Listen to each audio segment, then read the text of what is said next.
श्रीमद्भागवत तृतीय स्कंध विंशोऽध्याय। शौनक उवाच। वराहरूपी भावग्राही जले धरणी गले थोई, से स्वयंभुव मनुबला धरणी पृष्ठे जहा कला। नाना प्रकारे जंतु जेते ताहांकु साधिला के मन्ते। ज्येष्ठ भ्राता जे धृतराष्ट्र ता पुत्र दुर्योधन दुष्ट। कर्ण शकुनी दुःशासन एहांक तुले जेते जन। पांडव हिते से विश्वासे वर्तई बोली महारोषे। राज्यु बाहार करी देला जेणु से व्यासंकर बड़ा। कृष्ण चरणे आश्रय करी छाड़िला हस्तिना नगरी। तीर्थ साधन पुण्य बळे एकांते विष्णु भक्ति फले। गोविंद भक्त से निश्चले वर्तई भक्त जन मेले। विदुर भ्रमी तीर्थ मार्गे कानने मैत्रेयंक आगे। वन गहने गंगा कूले सेवे निजन एक मेले। विदुर किबा प्रश्न कला कहिबा मोते विष्णु लीला। से विष्णु कथा वाक्य सार श्रुति जुगले सुधाधार। जे सने गंगा स्नान कले से तीनी तापरु उद्धरे। गोविंद कथा से ही मते पाप न रहे अंतर्गते। कृष्ण चेष्टित भाव जेते भूमुनि कह मो अग्रते। कृष्णर लीलामृत रसे रसई जार श्रुति ग्रासे। से काहीं छाड़े कृष्ण कथा जेणे हरई भव व्यथा। नैमिषारण्ये मुनि गणे से उग्र श्रवार चरणे। प्रणत होइण कहिले विष्णुर कथा कह भले। से उग्र श्रवा विष्णु पदे मन को निवेशी आनंदे। कहिले शुणी मुनि गण कहिबी श्रीहरिर गुण। हरि हरि बोला। सुत उवाच। विष्णु शुकर रूप धरी धरणी पातालु उद्धरी। लीला विहारे हिरणाक्ष गोविंद माइले प्रत्यक्ष। से कथा शुणी तोष चित्ते अश्रु पुलक रोम गात्रे। मैत्रेय पादे देई शिर आनंदे पुच्छई विदुर। विदुर उवाच। नाभिरु ब्रह्मा अवतार से प्रजापतिंक ईश्वर। प्रजापतिंकु जात कला सृष्टि सर्जने आज्ञा देला। मरीचि आदि सप्ततनु अपरे स्वयंभुव मनु। पितार आदेशे समस्ते ये सृष्टि सर्जिले के मन्ते।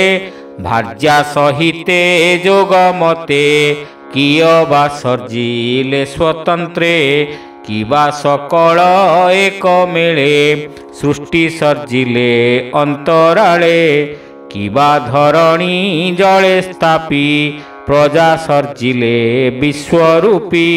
से पुणी किबा कले परे तो बिनु केबा कही पारे। तुम्भे आगत अनागत सकल विषय विदित। ब्रह्मांक आज्ञा घेनी सिरे जगत कले कि प्रकारे। हरि हरि बोला। मैत्रेय उवाच। शुणी विदुर एक चित्ते जे सृष्टि पद्म कल्प अन्ते। जे काल रूपी विश्वनाथ जामाया बळे ए जगत। स्वमाया बळे क्षोभ पाई महत रूप से धरई। रज प्रधाने तीनि गुणे कल्पिला दैव प्रेरणे।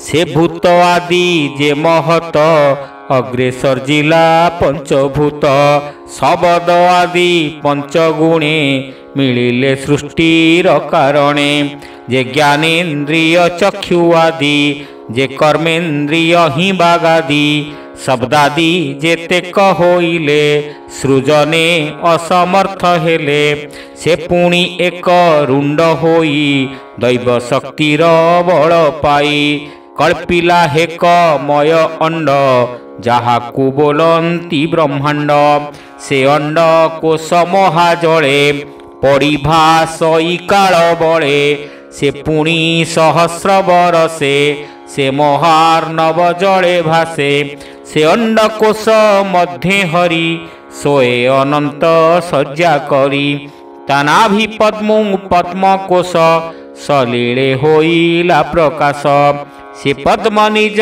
तेज पुंजे सहस्रे रवि रश्मि गंजे से पद्म मध्य सर्वजंतु प्रकाशे निज कर्म हेतु विराज रूप तार मध्य जन्मिला निज कार्य साध्ये से पुणी विष्णु उपदेशे सृष्टि सर्जिला अंडकोशे पूर्वे जे मन्ते सृष्टि थिला से नाना रूपे संपादिला कालर बळे कोप मने निश्वास छाड़े घन घने तार निश्वासु तत्क्षणे अविद्या संगे पंचगणे तामिश्र अंध तम तम मोह महामोह पंचम ए पंचतम एका बेले जन्मिले अंधकार बळे देखि से छाया रूप सृष्टि तुष्ट नो हिला परमेष्टि ए सृष्टि देखि तमोमय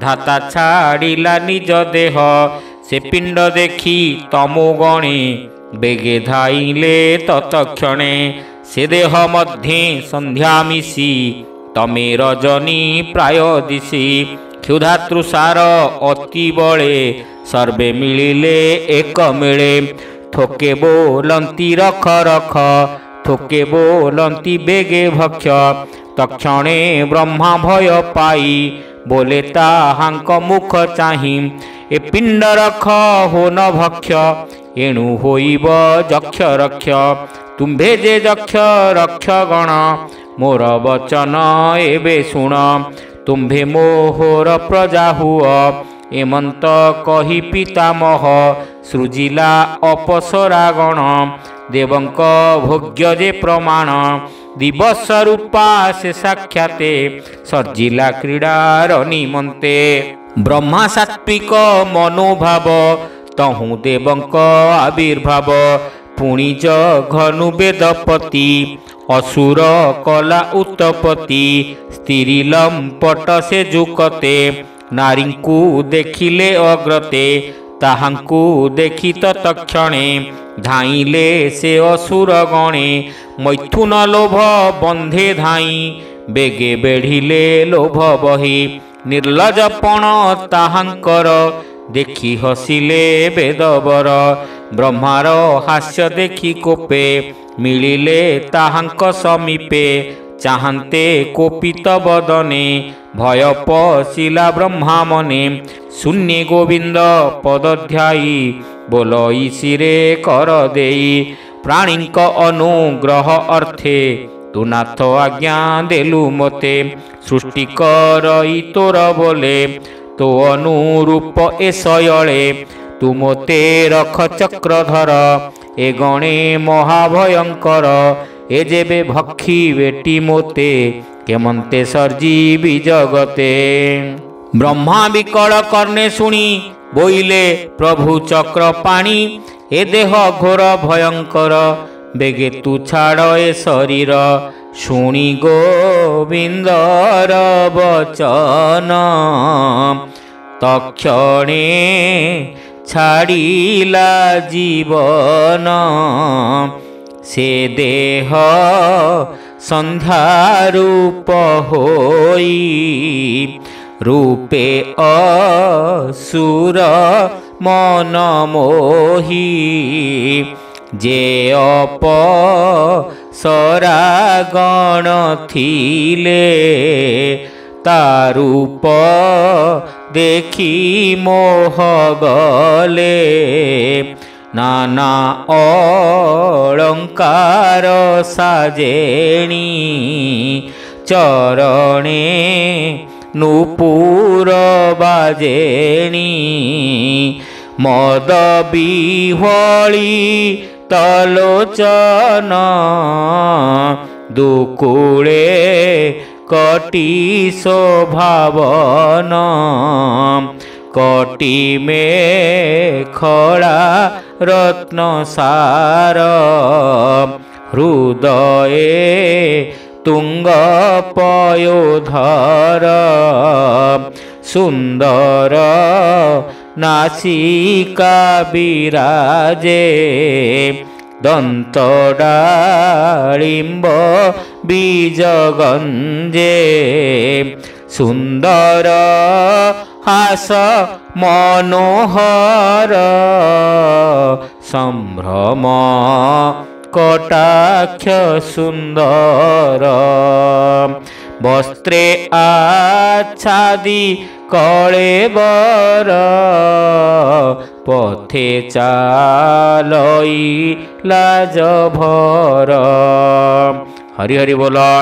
तार कुंतल मनोहर शुण हे धर्मात्मा विदुर असुरे देखी तागमन सर्वे होइले हत ज्ञान कहती एक एके चाही हेमंत देखिला तो नाही नवीन बयस एहार रूप लावण्य मनोहर ए आंभ मन मध्य रमे अकामी जन प्राय भ्रमे हेमंते संध्या रूप देखी प्रमोदा प्राय उपलक्षी नयन देईता बदने भावे पुच्छन्ति अन्यु अन्ये हेमंत बहुत विचार करीण सकल असुर प्रणय बसे प्रमदार करीण बहुत सत्कार कुबुद्धिपण रे असुर पुछिले तांकु बार बार आंबे रंभोरु सुकल्याणी प्रमदा कुल शिरोमणि कहार पत्नी तू बोलाऊ कह तू उपजिलु काहू कह तू तोर किस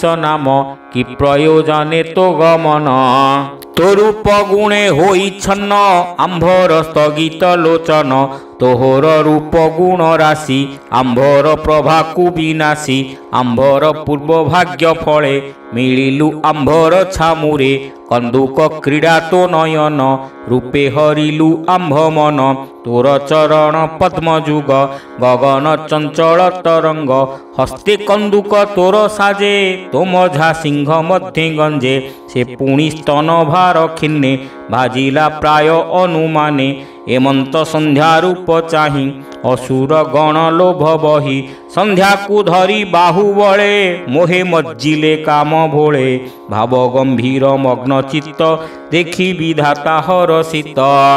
हरि हरि बोल।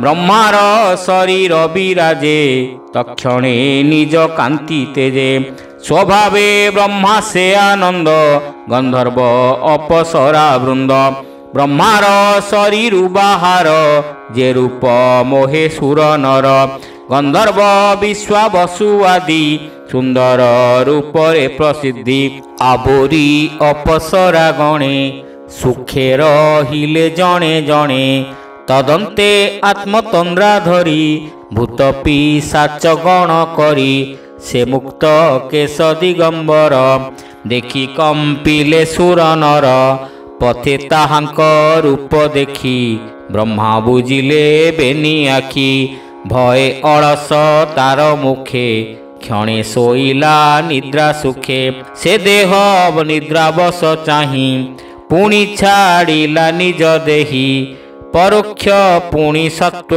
गुणे सर्जिला साध्य पितृगणे से साध्य पितृ बेनीगण से जहु होइले जन्म से देह पाई तोष चित्त कर्म को विदे जे विदित से सिद्ध विद्याधर गणे जात होइले तत्क्षणे स्वभावे तेज अनर्गला ताहांकु अंतर्ध्यान देला विधाता प्रतिबिंब बळे देखिण मनर निश्चले किन्नर किंपुरुष जाति पुणी सर्जिला प्रजापति मिथुन भावे बीणा बाई ଦେବଙ୍କ ତୋଷେ ଗୀତ ଗାଇ।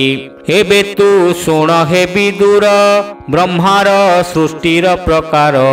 ସେ ସୃଷ୍ଟି ଚାହିଁ ପ୍ରଜାନାଥ ମନରେ ହୋଇଲା ଚିନ୍ତିତ। ଏ ସୃଷ୍ଟି ବୃଦ୍ଧି ତ ନୋହିଲା ଚିନ୍ତାରେ ବହୁତ ଶୋଇଲା। ତାହାଙ୍କୁ ସର୍ଜି ବେଦବର ତକ୍ଷଣେ ଛାଡ଼ି ସେ ଶରୀର। ଦେହ ଅନ୍ତରେ ଶୂନ୍ୟ ରହି ଶରୀର ଦେଖି ବିଚାରଇ। ସର୍ଜନେ ଯୋଗ୍ୟ ଏନୁହନ୍ତି ଏମନ୍ତେ କ୍ରୋଧେ ବହୁ ଚିନ୍ତି। କ୍ରୋଧର ବସେ ପଦ୍ମଜୋନି ସେ ଭୋଗ ଦେହ ତ୍ୟଜ୍ୟେ ପୁଣି। ତହୁଁ ସେ କେଶ ଗଲା ଖସି ତହୁଁ ଜନ୍ମିଲେ ସର୍ପରାଶି। ତକ୍ଷଣେ ତମ ଗୁଣୁ ଜାତ ଗରଳ ତେଜେ ବଳବନ୍ତ। ତାହାଙ୍କୁ ଚାହିଁ ପ୍ରଜାନାଥ ସନ୍ତୋଷେ ହେଲା କୃତକୃତ୍ୟ। ପୁଣି କଳ୍ପିଲା ମନୋରଥେ ଆବର ସୃଷ୍ଟି ଭାବ ଯେତେ। ମନୁଙ୍କୁ କଲା ଉତ୍ତପତି ମନର ତହୁଁ ବେଦପତି। ନିଜ ପୁରୁଷ ରୂପ ଦେହ ତାଙ୍କୁ ଅର୍ପିଲା ପିତାମହ।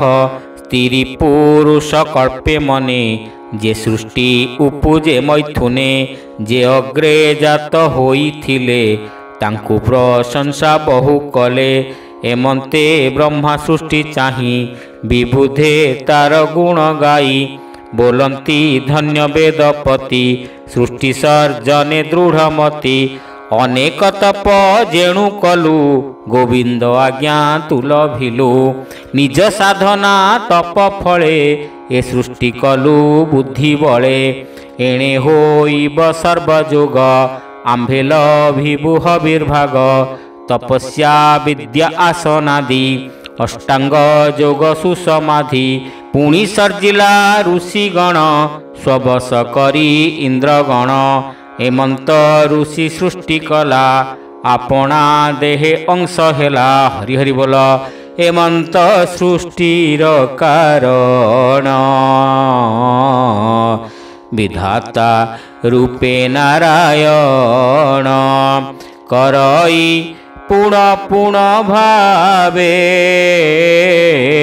ତାର ଭକତ ଜନ ଲାଭେ ଏମନ୍ତେ ଭାଗବତ ବାଣୀ। ମୈତ୍ରେୟ ମୁନି ଆଗେ ଭଣି ବନେ ପିପଳ ବୃକ୍ଷ ମୂଳେ। ଶ୍ରୀକୃଷ୍ଣ ରୂପ ତ୍ୟାଗ କାଳେ ସେ କଥା ପରୀକ୍ଷିତ ଆଗେ। ମୁନି କହିଲେ ପ୍ରିୟ ଭାବେ ହରିଚରିତ ଭାଗବତ। କହିଲା ଦାସ ଜଗନ୍ନାଥ ହରିଚରିତ ଭାଗବତ। କହିଲା ଦାସ ଜଗନ୍ନାଥ। ହରି ହରି ବୋଲ। ଇତି ଶ୍ରୀମଦ୍ଭାଗବତେ ମହାପୁରାଣେ ପାରମହଂସ୍ୟାଂ ସଂହିତାୟାଂ ତୃତୀୟ ସ୍କନ୍ଧେ ବ୍ରହ୍ମା ସୃଷ୍ଟି ସର୍ଜନେ ନାମ 20 अध्यायः।